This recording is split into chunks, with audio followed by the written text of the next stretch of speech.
The day before my wedding, I gain the ability to read minds. On our wedding night, I haven't even touched the edge of the bed yet when he shoves me away. Then I hear it. I hope I didn't hurt Wendy. I snap my eyes up to his face. Pure coldness, not a flicker of emotion. I instinctively press my hand over my aching arm. I think I'm imagining things, then his inner voice wails again. I definitely heard her. What do I do? She won't hate me now, will she? Wendy, please don't hate me. I jerk my head up again. Marcus's face gives nothing away. Stone cold. I push through the pain and stand, playing innocent. No matter how my lord treats me, I could never hate you. His inner voice explodes with joy. She doesn't hate me, that means she likes me. I love Wendy even more now, but out loud, what comes out is pure ice. Did your father teach you to say that? Please, my father would never teach me that. He would much rather rally the entire family against Marcus. Marcus is the Prince Regent, recently summoned from his territory to the capital. The moment he arrived, my father's smooth sailing life hit a wall. Every petition father raises gets shot down by Marcus. Every time father tries to flatter the emperor, Marcus cuts him off. No matter how much father fawns or flatters, Marcus cannot stand it. He always finds a way to step in and undermine father. Father sank into a slump for months. Even his round belly started to shrink. Then one day he came up with a scheme, a wicked one. Marry off his daughter and make Marcus his son-in-law. I am that poor sucker. My name is Wendy Song. Father raised me well: music, chess, calligraphy, painting, I master them all. He originally planned to send me into the palace as a concubine, but his obsession with conquering Marcus changes everything.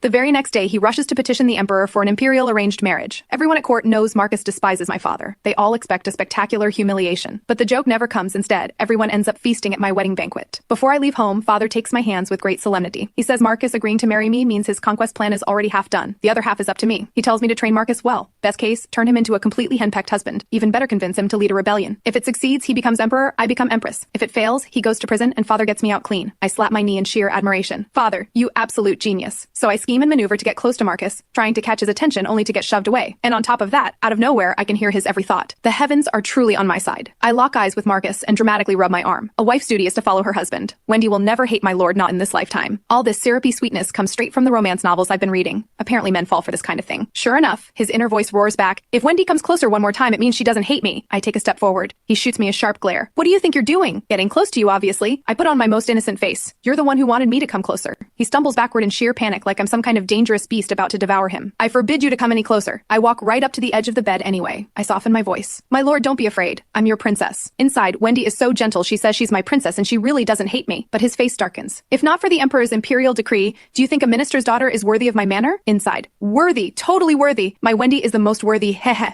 I am completely speechless. How can this man be two completely different people at once? Father, you have no idea what you've done to me. How am I supposed to win over this man? I force a stiff smile and gently trace circles on the back of his hand. My lord saying such things really breaks my heart. Father has long known of my admiration for my lord. He swallowed his pride and petitioned the emperor for this marriage for my sake. If my lord truly didn't want this, you could have refused. Don't ask me how I say this stuff all romance novels. And it works like a charm. His expression shifts from stormy to calm, though still unreadable. Wendy Song, you had better not be lying to me. The consequences will be severe. Inside, he's screaming, my Wendy loves me this much. I'm so happy. But no matter how loud his inner cheering gets, his actions stay completely guarded. Not an inch of his guard drops. Without warning, Marcus pulls his hand away and I grab at nothing. He turns his back to me. Confused, I hear, Wendy is too close. I can't let her see me blushing, though I am a little curious what she looks like when she blushes. Completely out of reflex, I reach out and accidentally brush his robe. Before I know it, Marcus throws me out of the room. I get moved to another residence, and not just any residence. It's tucked in the most remote corner of the entire manor. That said, the place is actually quite grand. Gold glitters everywhere the eye can see, no different from the palace chambers of the emperor's consorts. Is this what they call a gilded cage for his beloved? I don't sleep a wink. The gold dust on the ceiling nearly blinds me. Early the next morning, I hear rustling outside the window. Then, I wonder if Wendy slept well last night. Good thing I got up early. I can sneak a look at her beautiful sleeping face. That familiar inner voice is back. I throw on a cloak, push open the wooden window, and prop my chin on one hand, watching a figure creeping through the bushes below. The bushes go still. A tall silhouette suddenly straightens up and blocks my view. Our eyes meet. The moment he makes out my face, he staggers like a startled rabbit. I instinctively reach out and grab his collar, yanking him toward me until he steadies himself. My lord, have you finally come to your senses and come to bring me home? His face goes red immediately. He yanks his collar free. I'm just here for my morning exercise. I am absolutely not here to bring you back. Watching him flustered like this, I find him almost a little cute. Inside, don't listen to me, Wendy. I really do want to bring you home, but I'm afraid I won't be able to hold back. Hold back? What on earth does he mean by that? No wonder yesterday, all I had to do was brush his robe and he threw me out. Then I catch another thought. If Wendy asks me to take her home, I'll take her home. For father's grand plan, I hold my tongue. I put on my most delicate pouty tone and whine, but I want to go home with my lord. Please take me back. I forbid it. He gives me one cold glance and looks away. His inner wailing floods my ears. I regret this so much. Why didn't I just say yes? Wendy asked so nicely. I, Wendy Song, do not beg twice. He keeps on wailing inside. If Wendy asks me one more time, I'll say yes. This is nearly deafening. I grit my teeth and steel myself. I force the corners of my mouth into something resembling a smile. My lord, please, Wendy is begging you. His eyes flicker. He looks at me and freezes for a second, then clears his throat to cover it. Inside, her ears are turning red and she looks flustered like a fluffy little rabbit. I told you no means no. Is he seriously messing with my head right now? Inside, no, Wendy is too adorable. If she actually lived with me, I really wouldn't be able to hold back. No. I let out a laugh. What are you laughing at? I'm laughing because my lord even looks adorable when he's annoyed. I watch his face flush bright red. He reaches out his long arm and slams the window shut. Bang. I flinch, pulling my neck back. Then comes the explosion in my head. Wendy's smile should be illegal. My heart is about to burst. What do? I just want to hide her away. After this, Marcus starts deliberately avoiding me. But every night, I still hear his inner voice. Night 1, Wendy is asleep. I wonder if she'll dream about me. Night 2, Wendy looks so peaceful when she sleeps. I wish I could be by her side. Night 3, does Wendy hate me now? It's been 3 days, why hasn't she come to find me? She hasn't even asked the guards how I'm doing. I regret everything. I should have just said yes from the start. His nonstop inner monologue gives me a headache for days. I can barely sleep at night and end up dozing through the days. On the 4th night, I stay awake. I want to catch him in the act and talk to him about the post-wedding visit to my family. We were supposed to go yesterday, but I had absolutely no energy during the day. Every hour went to sleep. I wait until well past midnight, but Marcus still doesn't show. So I go looking and find him stumbling drunk, draped over another man. The man spots me and grins. My lady, the name's Nathan. I'm delivering the Prince Regent to you. Take good care of him. Before I can even react, Nathan dumps Marcus into my arms and waves cheerfully as he walks away. Inside, I've done Marcus another huge favor today. I'll have to make him pay me back big time. That's Nathan's inner voice. What huge favor? And on top of that, just as I'm wondering, I hear Marcus murmuring my name. Wendy. The smell of alcohol is overwhelming. He's completely out of it. His tall, heavy frame collapses onto me. So heavy. He nuzzles my hair, making a mess of my bun,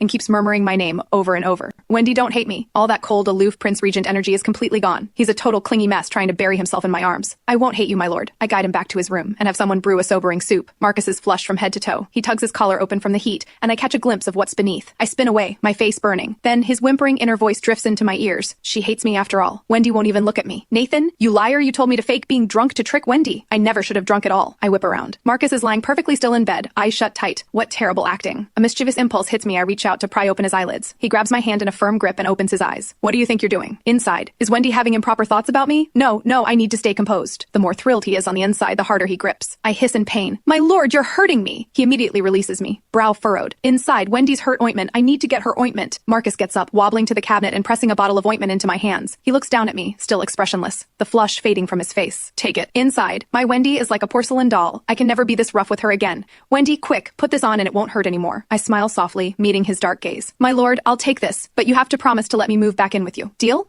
Wendy is an absolute angel. She doesn't hate me even after all that, and she still wants to live with me. I look at him and can't help but wonder, why does he like me this much? His feelings are so intense inside, yet he shows absolutely nothing on the outside. He leans in close, his breath warm with alcohol, his beautiful eyes fixed straight on me. As long as you don't cross the line, I suppose I'll agree. My heart leaps. He's actually letting his guard down. I smile slyly, grab his wrist, and lean in until our noses almost touch. And what if I want to cross the line? Will my lord allow it? I just want to tease this cold tsundere big baby and see how he reacts. He wobbles, nearly losing his balance, then steadies himself. Marcus stares at me, flustered, his ears burning red. Wendy Song, you are a lady. How can you say something like that? I'm just about to push further when my ears nearly explode. My Wendy is unbelievable. How am I supposed to face her after this? When she said cross the line, did she mean she wants to kiss me? Because if so, if she kisses me, I can die happy. Oh wow, I think I've taken this too far. I've definitely taken this too far. Then from outside the door, rapid footsteps. My lady, the sobering soup is here. Marcus hears it and staggers backward, putting immediate distance between us. Same as always, says one thing, thinks another. Set it down and get out. His voice drops low. He barely glances at Clara. I can feel the frustration radiating off him. Inside, so annoying, why interrupt us? The more I observe Marcus, the more I like him. Once he fully lowers his guard around me and I slowly mold him into a devoted, henpecked husband, I refuse to believe he'd ever truly turn against father. Clara sets the soup down quickly, keeping her head lowered the whole time. Her inner voice. Nathan says the Prince Regent worked incredibly hard to marry my lady, but it really doesn't look that way to me. I'm getting out of here. My lady, you're on your own, good luck. She bolts and thoughtfully pulls the door shut behind her, leaving just Marcus and me in the room. My head is spinning. Worked hard to marry me? I was sold off by my own father. Something doesn't add up. I'll have to dig into this during tomorrow's family visit. That night, I end up sharing a bed with Marcus. He lines 2 pillows down the middle of the bed. I sleep on the inside. He sleeps on the outside. He also has someone bring 2 separate sets of blankets. Marcus lies back and closes his eyes. He gives me 3 cold words. Behave yourself. He turns away and secretly grins inside. So close, Wendy smells incredible. I need to find out what she uses and get the same thing. Listening to his inner monologue, I no longer find it annoying. It's actually kind of entertaining. Inside, why hasn't she moved yet? Could she already be asleep? Does that mean I can roll over and look at her? Marcus slowly starts shifting toward me. I watch with great amusement. Every movement is careful, like he's afraid to wake me. My lord can't sleep,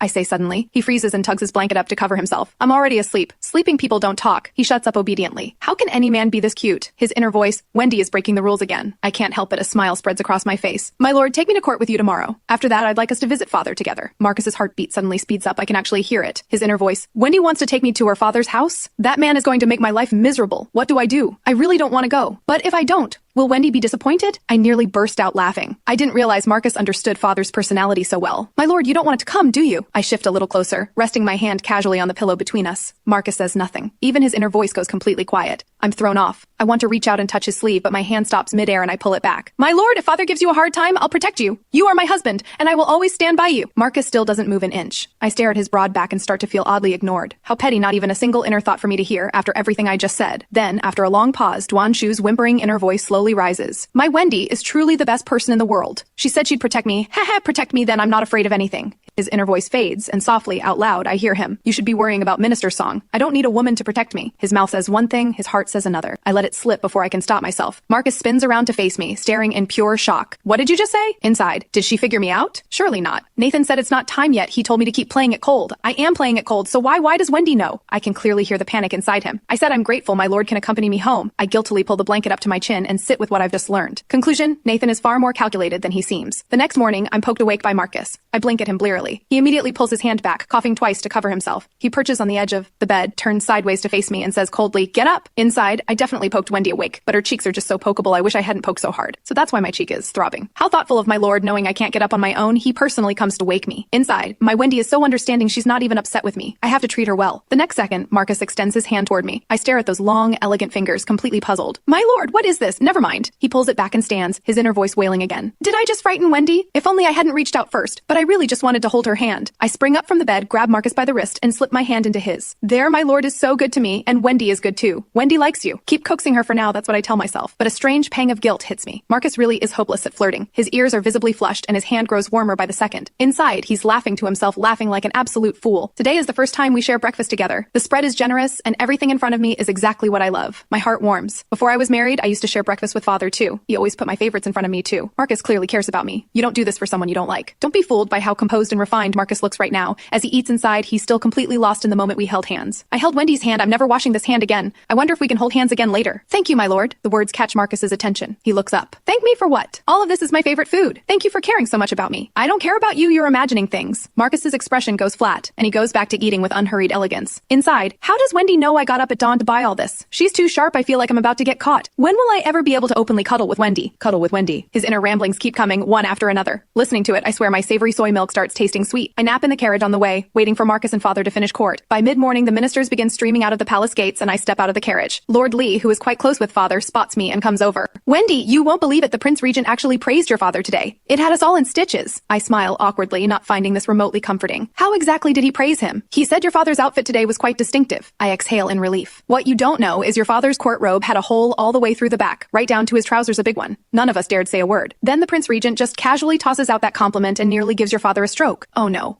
I spot father striding out of the gates, and I immediately excuse myself from Lord Lee. Father shuffles toward me, one hand clamped firmly over his backside. Father, I hook my arm through his. Daughter, when you get home today, you must punish Marcus severely. His eyes are swimming with humiliated tears. I peek at the back of his robe. Sure enough, there's a gaping hole, and it's in the worst possible place, right across the lower backside. Every time he bows, his black trousers are fully visible, and they have a hole in the same spot. Thankfully, father layers his clothing and has a pair of white undershorts beneath, so it isn't completely shameful. I untie my cloak and drape it over his shoulders to spare him what dignity he has left. Father, didn't you notice when you put it on? I was rushing to court today. How was I to know the autumn court robe had been burned by your cousin last winter? Thank the heavens the emperor didn't punish me, otherwise your father would be spending the rest of his days in prison. Ah Fu was burned by your cousin now that you mention it. I vaguely remember that. Father looks at me blankly. My dear, what brings you here? I'm here for the post-wedding family visit. I came to walk you home from court. You sure, but Marcus is not setting foot in my house. Father's expression sours. Before the words even finish leaving his mouth, I notice Marcus has appeared directly behind him. Minister Song, what was that? My stomach drops. Marcus stands tall, stepping closer with every word. His inner voice drifts into my ears.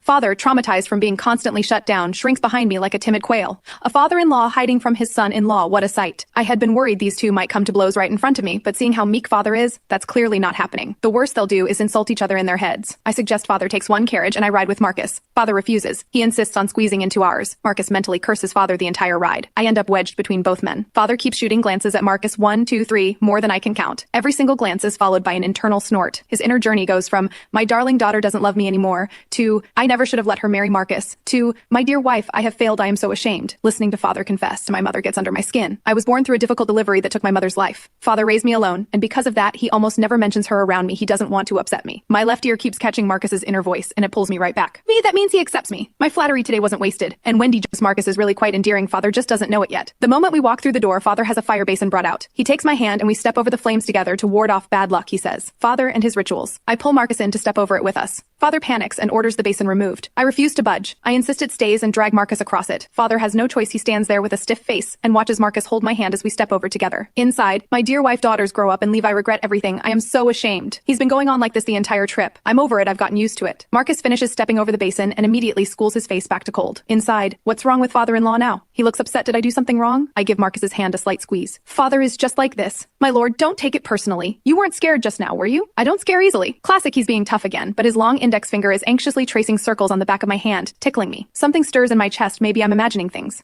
At lunch, father has already changed his outfit and sits across from us. Worried that Marcus might feel self-conscious in front of father, I keep piling food into Marcus's bowl. Inside, he's gushing over me, endlessly heaping on the compliments in every way imaginable, making me genuinely happy. Father's face darkens steadily. After lunch, father pulls me into his study. My dear daughter, why do you keep serving Marcus food? What is that about? Didn't I tell you to train him into a henpecked husband? A few days apart, and you've switched sides completely. Where is your backbone? Where did your authority as a wife go? Father is visibly annoyed. I grin and start rubbing his shoulders. Father, I've already got him under control. Be nicer to him. All that scowling is exhausting to be around. You've got him under control? Father looks at me with pure contempt, dragging out every word. Looks to me like he's got you under control. My dear daughter, you are done, for he has you completely wrapped around his finger. Father is seething and internally cursing himself. What was I thinking? I should have sent her to the palace. At least that would have brought honor to the family. Then he starts apologizing to my mother again, and I have heard it so many times my ears have gone numb. His inner crying stops, and he suddenly seems to remember something. He looks back at me. Have you two consummated the marriage? My face goes scarlet. Father, what are you talking about? When father finds out that Marcus and I have not consummated, he visibly relaxes considerably. Come evening, I tell father I want to stay in the same room as Marcus. He refuses. He insists we sleep in separate rooms. I agree, planning to sneak to Marcus's room in the middle of the night. But no one knows a daughter like her father. Father predicts my every move. He hauls a quilt and a straw mat over his shoulder and sets up a floor bed in Marcus's guest room, leaving me wondering whether he's keeping an eye on Marcus or keeping an eye on me. I can't sleep. In the middle of the night, I creep to their window and peer in. Father's snoring is deafening, outrageously loud. But in my ear, his inner voice tells a different story. Trying to get to my daughter? Not in this lifetime. Actually, not in any lifetime. Father's fake snoring is truly an art form. Then another familiar voice drifts in. Does father-in-law actually accept me now? He's willing to stay in the same room as me. That has to mean he accepts me. But I really miss Wendy. I just want to go see her. Even in a situation like this, Marcus isn't thinking about his own comfort. He's thinking about me. I can't help but feel like I didn't make the wrong choice in marrying him. The bed creaks inside. I drop into a crouch, terrified of being spotted. I hear Marcus get out of bed, then father's voice. My lord, where are you going? Minister Song, I need to use the restroom. Are you going to stop me? Marcus's tone is still completely flat. Father's face instantly shifts into a wide smile. I merely wish to accompany my lord. Behind that cheerful face, father is mentally tearing Marcus apart from head to toe. I genuinely admire father for this. To say, I'll come with you to the restroom without flinching, takes real skill. If Marcus begged me to do the same, I would absolutely refuse. The moment I hear their footsteps approaching, I grab my skirt and bolt. If I'd known this would happen, I never would have brought Marcus on the family visit. What terrible luck, absolutely terrible. That night, cut off from Marcus's inner voice, I can't sleep a wink. It genuinely nearly kills me. The next day, I wait at home for them to return from court, and we sit down for lunch. Father and Marcus walk in side by side, tension visibly eased between them. Strange, deeply strange. I tune into both their inner voices, and that's when I find out father has been promoted.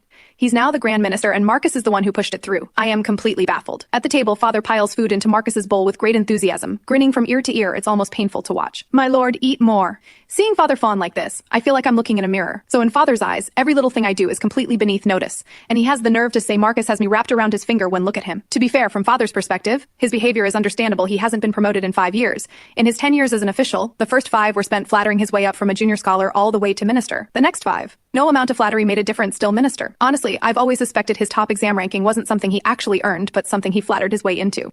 I've never once seen father do anything of real value for the court or the people. The emperor likely saw through him long ago, hence the stalled promotions. Before we head home, father pulls me into his study. I assume he's going to tell me to treat Marcus well. Instead, his very first words are, convince Marcus to lead a rebellion. Father never disappoints. I frown. Father, you were just serving him food. Doesn't that mean you've accepted him? I've accepted him a little, but what does that have to do with rebellion? Think about it. If the coup succeeds, you become empress and I become a duke. Truly, my father, his real goal this whole time was to become a duke. If you wanted a title that badly, you could have just sent me straight to the palace. Did I have to go through all this? If I'd sent you to the palace, could you have survived against those concubines? A few days in, and you'd have been lucky not to end up banished to the cold palace. I go quiet. There's nothing to say he's not wrong. Back when father hadn't yet passed the imperial exam and was still a penniless scholar, I attended a private school where my classmates constantly slandered me, accusing me of stealing their ink brushes, paper, and inkstones. The more outrageous ones even said I stole their money. They all came from wealthier families, and they resented that I was a girl who the teacher favored for scholarly discussion. So they hid things and set me up, driving me out of the school. I didn't dare fight back. Father's future was at stake. Besides, the teacher accepting a girl in the first place was already unusual. I swallowed my pain and pride and said nothing to Father. Yet somehow Father knew everything. One morning he didn't set up his letter-writing stall. He picked up a hoe and stormed the school, smashing every single low table in the place, all to avenge me. That same day he brought me home and never let me go back. He taught me himself after that, and he told me then, I will make sure Wendy lives a good life. Even now, those words still bring tears to my eyes. Father made good on his promise. He really did give me a good life. When Marcus and I are ready to leave, Father has 20 sacks of rice, 20 pounds of taro, 30 pounds of corn, and more loaded up. The Regent's Manor wants for nothing, but Father insists on filling 5 full carts for me. I'm already at the carriage door when Father yanks me aside for a whisper. My dear daughter, don't be so old-fashioned about things. I have no idea what he means. Father thrusts a book into my hands, wrapped in a thick cloth, with a grin on his face. Before I can respond, he shoves me out the door and calls after me, wait until you're back at the manor, then read it alone. I sit with Marcus in the carriage, clutching the book and burning with curiosity. I unwrap it. The title reads, A Guide to Marital Harmony. Everything clicks. I shift to the side, open it up, and dive in. It is fascinating, far better than any romance novel I've ever read. I get completely absorbed, tuning out the voice muttering in my ear, Wendy, why aren't you asking me why father-in-law's attitude toward me changed so suddenly? What is she reading? Why won't she look at me? Am I really less interesting than a book? A large, angular hand appears in my vision and snatches the book right out of my hands. In a panic, I lunge forward and land directly on top of Marcus. He loops one arm around my waist, holding the book high in his other hand. His face is stone cold, but his ears are visibly burning red. Inside fury, his face stays cold, his ears stay red, and his furious inner voice floods my ears. She just ignored me, and now she throws herself at me for a book? I've officially been replaced. I can't believe I lost to a book, but Wendy is so light in my arms, she smells incredible. I don't want to let go. His grip tightens, pulling me firmly against him. After hearing all that, my mind goes completely blank. My lady, what is the meaning of this? That clear, cool voice snaps me back to reality. My lord, what are you doing? Marcus releases me the next second. I lose my balance and instinctively hook my arms around his neck, pulling myself even closer. Marcus's cheeks flush deep red, but he still manages to look perfectly composed. I told you not to cross the line. Are you ignoring me completely? I've always been like this. Besides, you're the one who grabbed my book first. And you just had your arms around me. My lord does like Wendy, doesn't he? I look straight into his eyes, completely sincere. My lord likes Wendy. That's why he accepted the imperial arranged marriage. Why he came with me to the family visit. Why he had father promoted. Am I right? My heart is pounding. The moment those words are out, I instantly regret them because Marcus's only reaction is a slightly faster heartbeat. Nothing else. The carriage jolts violently, and my head slams into the side of Marcus's face. Without thinking, my lips graze the corner of his mouth. He freezes. I freeze. The book slips from his hand and hits the floor with a thud. I come back to my senses and turn my head away fast, unable to look at him. For the first time, I understand the bashfulness described in romance novels. His long arm wraps around me again, drawing me into him. Marcus's eyes hold none of their usual coldness. Wendy Song, if I showed you a different side of myself today, would you still like me? He doesn't answer what I asked. Instead, he offers this careful, like he's testing the water. Marcus is quiet. Melancholy inner voice seeps into my ears. What just happened wasn't real. Wendy doesn't truly want to kiss me. And the real me isn't what she likes. She likes the cold, untouchable Prince Regent, not someone as clingy and desperate as I really am. Now that I know what's truly on his mind, I reach up to cup his face. The words are stuck in my throat. I am no longer who I was before. All those smooth, practiced lines I used to manipulate people, I can't get a single one out. Marcus says nothing either. His expression falls into quiet sorrow. He lets go of my hand. I let go too. I quietly shift to sit beside him. I lean down to pick up the book. He steps away first, as if sulking. Genzi goes to get the book. He moves ahead, like he's pouting. Back at the Regent's Manor, I retreat to the secluded courtyard and lock myself inside. Something heavy sits in my chest. I try calligraphy to settle my mind, but the more I write, the more restless I feel. When I finally look down at the page, the paper is covered with nothing but Marcus's name. My heart lurches. I grab the sheet and tear it to pieces. I am utterly frustrated. Those flirtatious words were just tricks to manipulate Marcus. How did I end up falling into my own trap?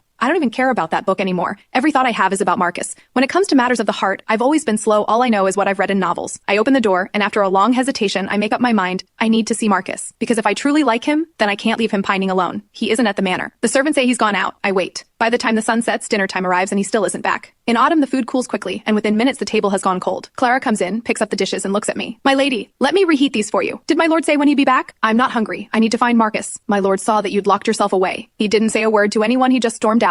As for when he'll return, I truly have no idea, my lady. I nod. Clara carefully carries the dishes away. Her inner voice drifts to me. My lord has been neglecting my lady like this, and she still cares so much about him. He is absolutely out of line to have such a wonderful wife and not treasure her, and now he's gone off drinking with Nathan at a pleasure house. Thank goodness I didn't tell my lady she'd be devastated. A pleasure house. With Nathan. My fists clench instantly. Marcus, you had better come home clean tonight or I will divorce you on the spot. I storm out into the streets. The voices of passers-by flood in from every direction, making my ears ring. I press my hands over my ears and push through it, running all the way to the most famous pleasure house in the city, the Lotus House. A row of women stands outside, swinging colorful embroidered handkerchiefs. All kinds of perfume and powder hit me at once and turn my stomach. The inner voices here are even more chaotic, a non-stop flood of things I'd rather not hear. I focus hard on filtering through the noise and finally pick out Marcus's voice. My heart goes cold. He really is here. door. I don't have the patience to hear another word of it. I clench my fist and charge straight for the entrance. The women outside block my way. You can't go in, we don't serve women. I swing my arms wildly and force my way through, picking up their perfume on my clothes in the process. I couldn't care less. I rush up to the second floor of the Lotus house and reach the door of their private room. Before I can burst in, I hear a wine vessel shatter, followed by a furious roar. Nathan, are you actually telling me to divorce Wendy Song?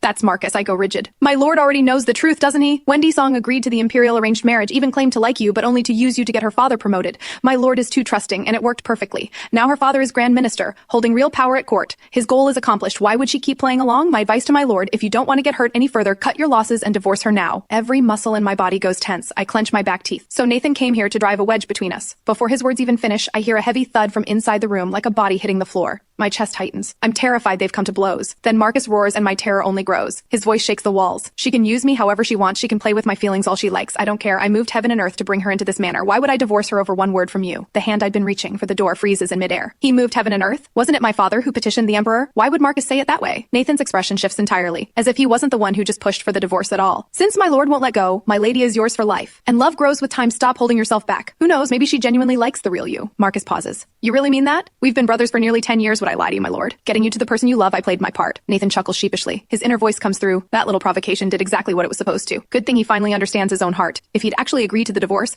I'd never sleep soundly again. The room goes quiet. I press myself close and put my ear to the door. Suddenly, I sense someone behind me. I turn to find a heavy-set, red-faced man looking me up and down. Well, a new girl at the Lotus house? What a beauty. Come give me a kiss. His hand shoots toward me. He's completely drunk, but strong. His grip locks around my wrist in an instant. I feel a flash of delight.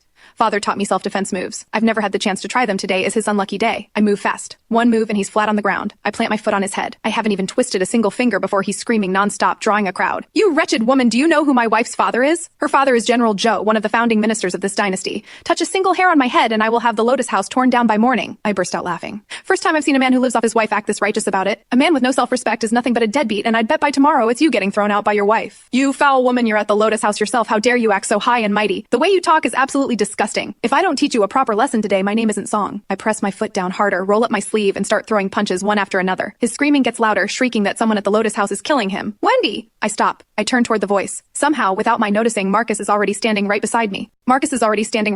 Face tight with worry. I pull my foot back instantly. I step forward, wrap my arms around his waist, and start crying and playing the victim. Marcus, my hand really hurts. Look, it's all red. Marcus ends up carrying me home with his arm around me. General Zhou's son-in-law has already been hauled away by Nathan. Marcus says nothing and applies medicine to my hand. His inner voice is intense. I'm terrible letting Wendy face all that alone. Look at these injuries. I wish they were on me instead. Marcus's eyes glisten. One blink away from tears. My lord, call me Wendy from now on, okay? I reach out and hook my finger around his sleeve. Pouting at him has somehow become second nature. Marcus goes still. His clear, quiet voice fills the room. Wendy, I haven't touched anyone else. I blink, caught off guard. Is he actually explaining himself? Nathan is the one who likes pleasure houses. I only went to find him. I have done nothing to wrong you. It dawns on me. He wants me to know he has self-respect. Marcus is genuinely adorable. This is honestly the most he has ever said to me at once. I let Wendy suffer today. That was wrong of me. Marcus quietly bows his head. His fingers gently rub the back of my hand. It's fine, really. It's fine. But for some reason, tears begin to well in my eyes. Growing up poor with father, no matter how much I was wronged, I always fought back on my own. No one has ever said words like these to me before. How could it possibly be fine? Nothing in my life has ever been truly my own choice, yet here I am, comforting everyone else. Marcus murmurs quietly. So softly I should not be able to hear, but I catch every word. I fight back my tears. Everything inside me aches. My lord, sharing all this with me today, Wendy, is truly so happy. Can you please stop talking like that? Marcus's words give me a small jolt of panic. Did I say something wrong? Did I upset him? I try to use my mind-reading ability to catch his inner voice, but there is nothing. Is he just not thinking out loud?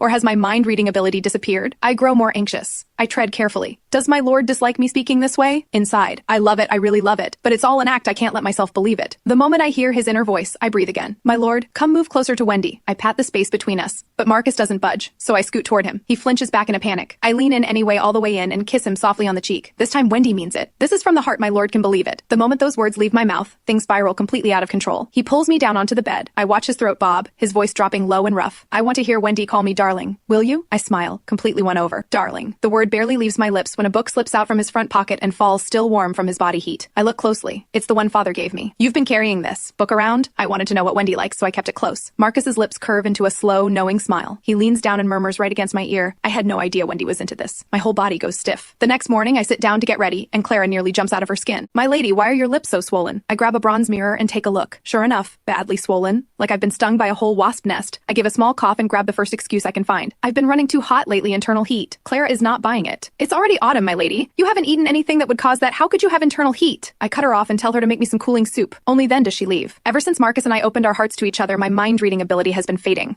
I can no longer hear anyone else's inner voice, and with Marcus, it comes and goes. Strangely unpredictable. Marcus has built me a stargazing pavilion in the Regent's Manor just for watching the stars and the moon. Marcus is impossibly clingy. The moment he gets home, he attaches himself to me, and no amount of shooing will move him. One evening after dinner, we sit together at the stargazing pavilion. His head rests against my shoulder, one arm around my waist, the other toying with my sleeve. Wendy, what is your greatest wish in this life? I want every woman in this country to have access to education and the right to serve in office.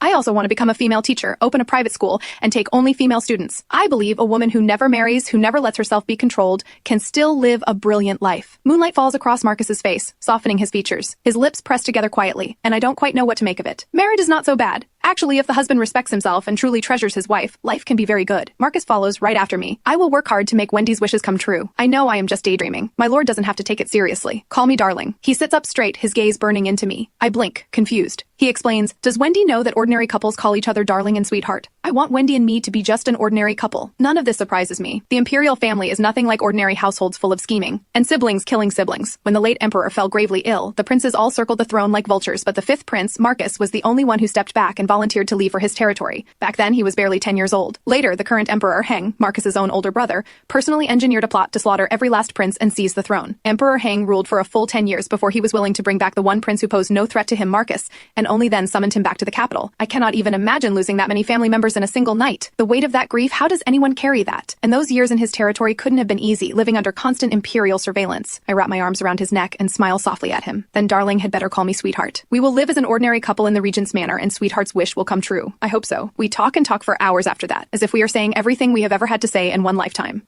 Marcus tells me that having Nathan around in his territory made life surprisingly fun. Nathan used to take him climbing trees to steal bird eggs, drag him into cricket fights and cockfighting matches. Every mischievous thing imaginable, cricket fights, cockfighting, they did it all. And Nathan was regularly scolded by the palace-assigned stewards. I burst out laughing. How did you and Nathan meet? Nathan is Magistrate Sheng's son. During my time in the territory, I stayed at Magistrate Sheng's home often. When I was called back to the capital this year, I recommended Magistrate Sheng to my imperial brother. That is how Nathan was able to stay by my side. So how did darling come to like me? After I returned to the capital, my horse was spooked and bolted through the streets, nearly trampling a child. You saved him. I've helped a lot of people, but this one I do remember. The situation was critical. People scattered in all directions. A boy had darted in to grab a cloth ball. I used a sweeping eagle move, then a monkey grab move, and pulled him out in time. That horse was far too wild to have been a tame animal. I threw another sweeping eagle move, vaulted onto its back, steadied it with my legs, and finally got it under control. I am mid-thought when Marcus murmurs right beside my ear, "You also saved me." How could I have saved you? I had just returned to the capital. The ministers barely knew who I was. If on my very first day I had let my horse run wild and hurt someone, harmed civilians, every minister would have filed a report against me and I would have been sent back, or worse. That horse was almost certainly swapped on Emperor Heng's orders. I lower my voice to barely above a whisper. Has darling ever thought about leading a rebellion? Marcus claps his hand over my mouth. His eyes are glistening. Never. Power and status mean nothing to me. He is my only brother left. I do not want to lose him too. If Sweetheart ever asks me to do something like that, then Sweetheart may as well stab me right here. I have no wish to defy the Emperor,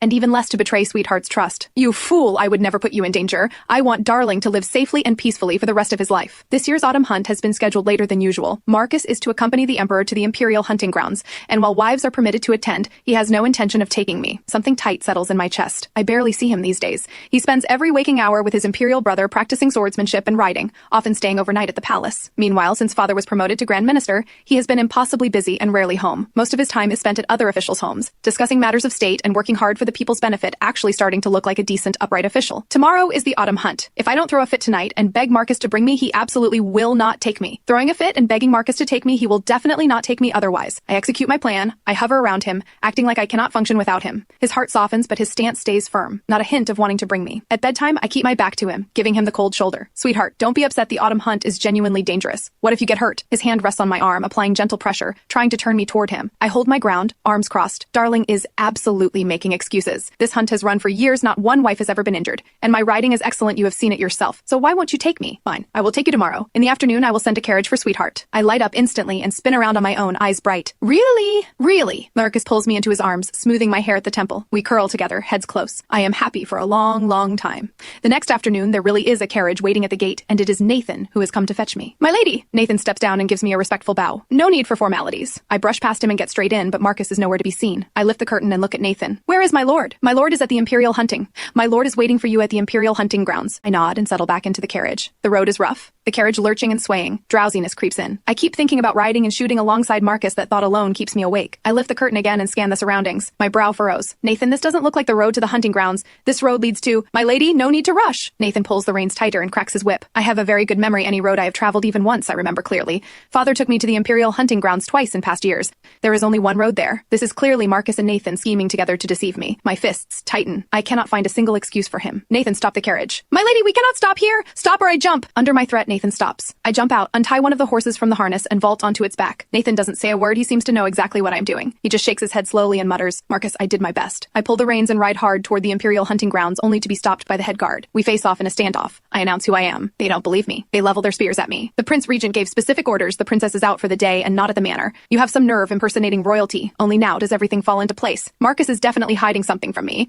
Otherwise, he would not have planned this so perfectly, right down to the possibility that I might ride to the Imperial hunting grounds on my own. The Prince Regent is injured. Someone help, the Prince Regent is injured. Voices shout from everywhere. My chest seizes. I grip the reins and without thinking, I charge straight into the Imperial hunting grounds. Two guards give chase behind me. I slap my horse and push faster. A crowd surrounds Marcus, helping him into the forest area of the grounds. I leap off my horse and throw aside every shred of decorum, shoving my way through the crowd. I see two officials helping Marcus onto a bed. I push through the last of the crowd and shove aside a man in yellow robes and sit down right where he had been sitting, on the edge of Marcus's bed. An arrow is embedded deep in his chest. Blood pours steadily from the wound, soaking through his armor in a sight that turns my stomach. I stare at the wound and feel the pain myself. Every drop of anger and resentment vanishes. I grip his hand and sob out loud. Darling, does it hurt? The moment Marcus sees me, his chest heaves hard. Does it hurt? The moment Marcus sees me, his chest heaves hard. He uses the back of his hand to wipe my tears and speaks softly to calm me. Wendy, don't cry, it doesn't hurt. That's a lie. You've lost so much blood, how can I believe it doesn't hurt? I cry harder, and my sobs fill the entire room. Every official at court is in this room right now. Sweetheart, please stop crying. Marcus's voice is barely above a whisper, and it tears me apart. I swallow back the sobs. My throat is tight. I turn and quietly scan the room. There are so many people here. I have probably just humiliated the Regent's manor. Seeing the Prince Regent and his princess so devoted to each other, I am at ease, and perhaps just a little envious. The speaker is Emperor Heng. I look up sharply. He is standing right beside me. Oh no, the man in yellow robes I shoved was him. Your Majesty, I did not do that intentionally. Think nothing of it. The Prince Regent is gravely wounded, and you are beside yourself. I completely understand. On top of that, the Prince Regent saved our life. We would naturally not hold anything against you. I exhale in relief. So the injury came from saving the Emperor. I had actually been wondering if Father had ordered someone to do this. Wait, where is Father? Your Majesty, the Imperial physician is here. The Imperial physician is here. That unmistakable loud voice carries all the way from outside into the room. I turn to the door and see Father pulling Imperial physician Liang along, both of them gasping for breath as they rush in. The moment he spots me, he grabs my arm. Imperial physician Liang, still panting as he enters, sees me there, drags me aside, and hisses in a low voice, "Stay out of the way." My face falls. I can't help but notice Father seems different. He used to check on me first. But maybe this is better. At least I no longer have to stand helplessly between the two of them. My dear daughter, what are you doing here? Didn't your husband say you were out for the day? It's a long story. I'll tell you when we get back. I can't think of a good excuse right now. All my attention is on Marcus. Something about this arrow wound feels deeply wrong. Imperial physician Liang removes the arrow, cleans the wound, and bandages it. He also orders Marcus to rest in bed. Court is out of the question for the time being. Marcus takes an official leave of absence. And because he saved the Emperor, this prince who previously held no real power now finds himself with actual authority. Every evening I give him his medicine and change his dressing. Worried his recovery might slow, I have us sleep in separate rooms for 2 days. By the 3rd day, he has had enough. Sweetheart, stay with me tonight. I'm almost healed. I look at the wound that is very much not healed and shake my head over and over. I refuse no matter what. He begins wearing me down, pouting, clinging to my arm and refusing to let go. The truth is, I am still angry. Angry that he deceived me and still hasn't come clean. This tiny grievance of mine he spotted long ago yet still hasn't explained himself. This grievance of mine was spotted early. Has Sweetheart been quietly sulking at me these past few days? The moment he says this, I realize my mind-reading ability is completely gone. If it were still working, I would already know his reasons, and I would not still be sulking by day 3. Yes, and not only did you deceive me, you deceived Father too. Father was so good to you, all that grain he wouldn't even eat himself. He sent every bit of it to your manor. He sits up straight, turns to lean gently against me and pulls me close. Marcus rests his chin on my shoulder, nuzzling his cheek against mine. Sweetheart, I'm sorry.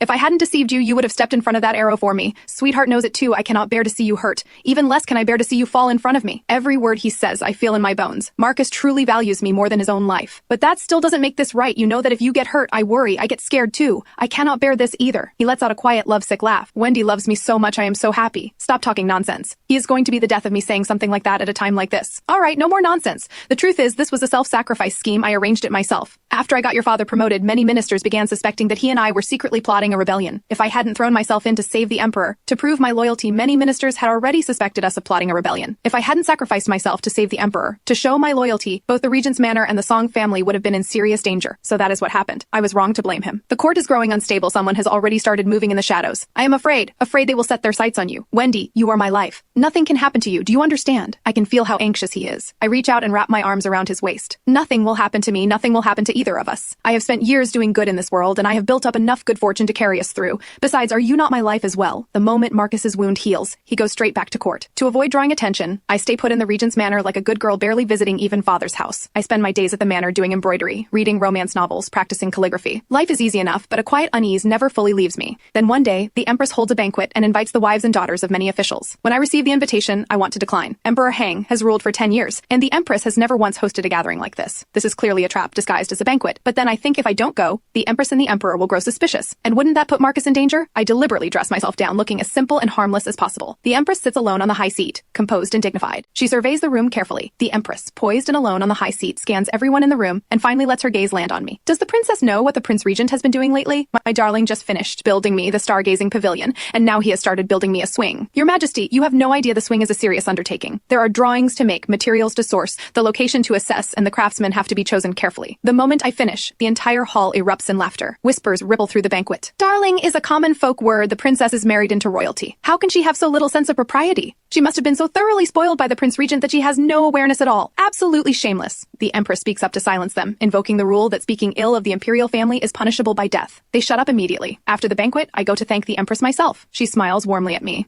We are all family, no need for thanks. The imperial family runs thin on affection. For the Prince Regent to cherish you this much, that is your fortune. Since she calls me fortunate, I of course return the compliment. Your Majesty's fortune is far greater than mine. My fortune has all but run out. There was once someone who built me a swing too, but he is no longer who he was, and I am no longer who I was. The one who built the Empress her swing, he is no longer who he was, and she is no longer who she was. As the Empress speaks, her eyes lift toward the tallest tower in the palace. A woman of her commanding power and presence, she should never have been locked inside these walls. Father has been promoted again. He is now Prime Minister. The Emperor relies on him heavily. I sit on my swing and hear the news and cannot manage a smile. Father now holds immense power, second only to the Emperor. There must be many at court who see him as a threat, a thorn in their side. Every move he makes will be watched. I have a carriage prepared and slip out of the manor on my own to congratulate Father. I'm worried he might lose himself in the power, so I keep talking in his ear. Father, you are at the peak of your power now. Do not do anything that wrongs the people. Do not do anything to hurt Marcus. Do your job with integrity. Do not take bribes. Father nods repeatedly, patting my shoulder and swearing up and down. Only then do I leave with a settled heart, wanting to pick up some snacks or candied treats for Marcus and nearly get into an argument with a vendor. Prices have doubled compared to last year. How is that not robbery? After asking around, I find out taxes have gone up, forcing merchants to raise their prices. Marcus told me the imperial treasury is running dry.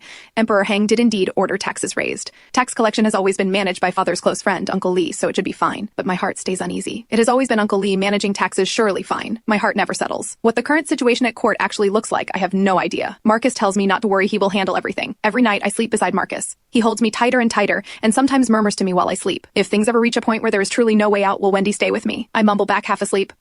I burrow deeper into his arms, searching for a comfortable spot, and drift back to sleep. I really do not stop to think about what he said. New Year's Eve is almost here. I have no energy to go out and prepare, so Marcus sends Nathan out to buy everything we need for the holiday. Snow has been falling for days. Clara comes back with snacks from outside, muttering about bad luck the whole time. I ask what happened. General Joe's family is holding a funeral today. His son-in-law has died. The coroner says the man has been dead for about 2 months, with no clear cause of death. Is General Joe's son-in-law not the same deadbeat I ran into at the Lotus House? My hand shakes as I hold my cup. I am terrified this was Marcus's doing. If it was, what was his reason? Is he planning a rebellion? Was it to stop me from being humiliated, or to stop me from living in fear? My heart is racing when Nathan happens to come back, deliberately showing off something in his hands to the servants. Look at this, a rare poison from the Western lands. He seems to be deliberately showing off the item to the servants. Poison wine from the Western lands. It took me enormous effort to get this. Don't any of you touch it. Nathan has no idea. I am right behind him. He keeps boasting about how deadly the poison wine is. Nathan, did Marcus tell you to get this? Nathan hastily tucks the item away, staring at me with barely concealed panic. Wendy, there's nothing here. Truly nothing. I just want to see. I step forward and try to grab it, but Nathan refuses to let go no matter what. This is almost certainly something Marcus told him to get. My dread deepens. All these coincidences are connecting, and they are pointing to one thing: Marcus is really going to start a rebellion. On New Year's Eve, Emperor Heng holds a private imperial banquet at the palace. Marcus does not attend. Neither do I. Marcus doesn't keep Nathan for dinner either. I sit close to Marcus and eat with him. The air is heavy. I keep piling food into his bowl. This is our first New Year together. We should celebrate properly. We should. Marcus pours wine only into my cup. When he looks at me, his eyes are swimming with tears. He slides the cup toward me. Sweetheart, drink first. I frown. The color of this wine is not right. It looks like what Nathan was describing, the poison wine. I don't take it. I stare straight at Marcus. He looks like a stranger. Darling, this is poison wine, isn't it? Mist rises in my eyes, tears circling in my lashes. Marcus doesn't speak. His silence is the answer. So this was prepared for me. He even planned out my way out. Darling wants to start a rebellion, but is afraid the Song family will be branded as traitors. Am I right? I stand, take one slow, heavy step, and move to his side. I lean down to meet his gaze. Wendy once said a wife follows her husband. Whatever decision Darling makes, I will stand beside you. The outcome does not matter. Marcus, if you want to start a rebellion, then I am with you. Marcus pours himself another cup. He holds it up, leaning back slightly, looking up at me. Wendy cannot come with me. It is not worth it. He drinks it all in one go. I panic and pound his back. Marcus, spit it out. That is poison wine. That is poison wine. Marcus keeps his lips pressed shut. No matter how hard I hit him, he won't spit it out. I grow frantic. Then his hand cups the back of my head, and my lips meet something soft bitter. Burning wine floods in. My body goes rigid. My throat moves on its own and swallows it all. My heart drops to the floor. Tears pour down without stopping. Sweetheart, don't be afraid. It's a faking death drug. He pulls me into his arms. I rest against his chest, listening to his frantic heartbeat. He is just as terrified as I am, yet he keeps comforting me, holding me tighter than ever. Wendy, I have failed you. My imperial brother found out about the scheme I set up during the autumn hunt. He no longer trusts me. He believes I colluded with the Song family to secretly stage a rebellion. He wants me gone, but I cannot drag the Song family down with me. This is the only way to keep them clean. So, Emperor Heng never truly trusted Marcus. Father's rise to Prime Minister was all part of Emperor Heng's plan, setting Father up to fall, wiping out the Song family along with him. I open my mouth but cannot make a single sound. All strength leaves my body. I can only lean against him. Wendy, if I had known it would come to this, I should have had my imperial brother refuse the marriage. When your father petitioned him for it, he had already written the decree of refusal. I knelt outside his hall for 3 days and 3 nights. Only then did he agree. My whole life, I have been a piece on someone else's board. But you are different, Wendy. Your best days are still ahead. I cannot be so selfish. Forgive me, Wendy. I cannot fulfill your wish. A sharp pain spreads through my chest. The thick taste of blood rises in my throat. I cough up blood. It stains the front of Marcus's robe. I am so heavy with exhaustion my body will not move. Urgent, chaotic footsteps approach from outside the door. He covers my eyes with trembling hands. Tense, unbearably tense. I lean against him and cry, fighting the heaviness with everything I have left, grabbing his robe and gripping it as tight as I can, as if letting go means losing him forever. Wendy, be good after one sleep. The Song family will be safe. Marcus, but I want you to be safe. My eyelids collapse. Noise floods in from all sides, the crack of a door being broken down, the clash of blades, and Father's voice. He is wailing my name over and over, and cursing Marcus in the same breath. Marcus, I never thought you would actually rebel. My daughter was so good to you. Why couldn't you even spare her? My daughter is gone. How am I supposed to go on living? Your daughter refused to join my rebellion, so I had no choice but to act harshly. Not a bad outcome, though. At least I won't walk to the afterlife alone. Marcus, your acting is terrible, absolutely terrible. General Joe, you have seen it yourself. The Song family wanted no part in this rebellion. Take only me.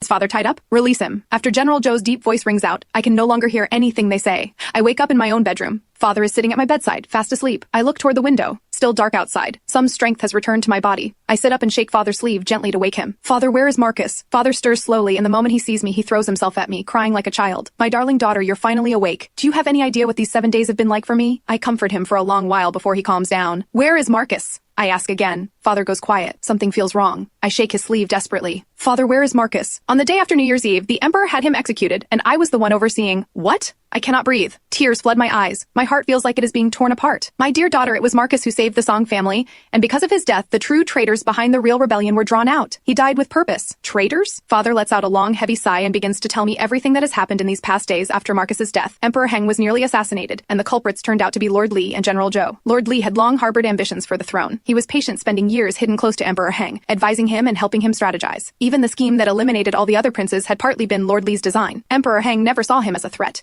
and only dared give him the position of Lord of Finance. Then Father entered the court, and Emperor Heng decided to use Father to test Lord Li. The test was simple: keep promoting Father and watch for Lord Li's reaction. For 6 years, Lord Li showed no reaction at all. Only then did Emperor Heng lower his guard and stop promoting Father. Even befriending Father had been part of Lord Li's plan. Later, when Emperor Heng brought Marcus back to the capital, Lord Li finally began to make small moves, quietly gathering allies and building his own power base. Lord Li had also approached Father, but Father couldn't understand what he was hinting at and never went along with it. When Father finishes, I ask him, why was General Zhou brought into this? Probably because of his daughter. Father lowers his voice considerably. He gets up to lock the bedroom door before coming back to tell me.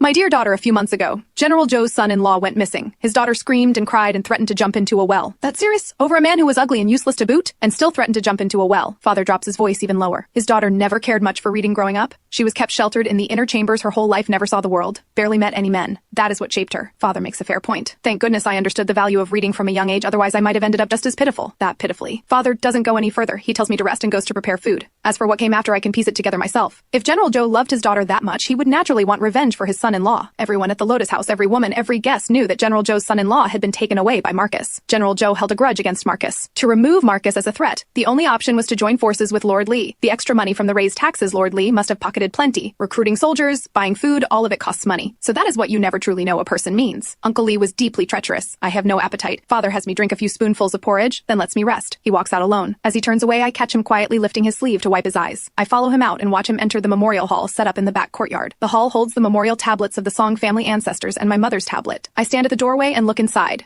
There is a new tablet. It reads, Husband of the Song Family. Father burns paper offerings for Marcus, murmuring quietly, Marcus, it was this old man who kept misjudging you. Thank you for protecting the Song family and my daughter. If she hadn't woken today, I nearly had her buried alongside you. He wipes his eyes, then sniffles loudly, crying without any restraint. The Song family was lucky to have found someone as good as you. Lucky to have found someone this good. But our family did not have enough fortune to keep you. If your spirit watches over us, please protect my daughter. May she live safely and peacefully for the rest of her life. I cover my mouth, holding back any sound until I can bear it no longer. I wipe my tears and run. I cry for 3 days until my voice goes hoarse and I cannot eat. Only then do I begin to accept that Marcus is gone. A world without Marcus Wendy Song is no longer quite Wendy Song. But I still have to live because if I don't, there will be no one left to remember him. I have one of the servants help me drink some water before I find the strength to sit up. Then my abdomen begins to cramp. At some point my inner clothing has been stained with blood. Father has not yet returned from court. A servant rushes out to fetch a doctor. The doctor says I am with child 1 month along. He also says my nutrition is not keeping up. Thank goodness it was caught early. There was only light spotting. Otherwise this pregnancy might not have survived. I am so frightened that I eat 2 full bowls of rice that same day. When father hears the news, he is so overjoyed he cannot stop smiling, and personally goes out to buy clothes for the baby. I go out to burn incense for Marcus. I want to tell him this good news. As the carriage passes the Regent's Manor, I lift the curtain for one last look. His presence lingers in every corner of this place. The only thing left now is the Manor's gate. That gate, long sealed shut with cold official seals, has sealed away Marcus and Wendy Song along with it. I let the curtain fall and we ride on. At the Imperial Mausoleum, I put on my veil, step down from the carriage, and bribe the guards to let me in. I look at the words carved on the stone, and my heart still pulls with pain. I talk to Marcus for a long time until the sky goes dark, and I still cannot bring myself to leave. If only I had looked at you one more time that New Year's Eve, then I could have carved your face into my memory forever. On my way back, I run into Nathan. He hands me a letter of separation and explains that the reason Marcus used to go after father every turn was because he wanted to push father to improve himself. Emperor Heng has always favored people who actually contribute, not those who only flatter with empty words while doing nothing for the court or the people. I open the letter of separation. Every line is filled with good wishes. May sweetheart, after this parting, dress her hair again and paint her brows, achieve the graceful form she deserves. Find a man of high standing, hold no ill will, and let this farewell set both free, each find happiness. May sweetheart live 10,000 years. My face is stone cold. I tear the letter to shreds. He's gone. This letter means nothing. Nathan, burn it for him. I storm home and curse Marcus 500 times inside my head. A faithless man dead and still giving me no peace. I go straight to bathe and change, trying to wash off all the bad luck, but I still fall apart, crying again. A servant's voice pulls me back. Miss, did you practice calligraphy today? Why is your skirt stained with ink? What? I beg father for a long time and he finally agrees to let me move out.